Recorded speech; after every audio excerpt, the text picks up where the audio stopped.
My name's Dianne McKendrick and I was sitting in the ultimate 48-hour chairs 4 months ago. I sat there and I had so much fear and so much self-doubt, but I also had a real longing to get my first book out.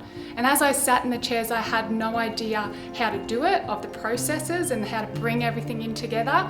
I had just this enormous amount of fear that I couldn't overcome, and it was absolutely debilitating. But what Nat and Stu have been able to do for me is bring it all together. It's been priceless in getting my book out. It took 4 months from having the dream and verbalizing it to having my book in my hands. And although there was fear, I didn't know how to do it, Nat and Stu helped me from the ground up and have supported me the whole way through.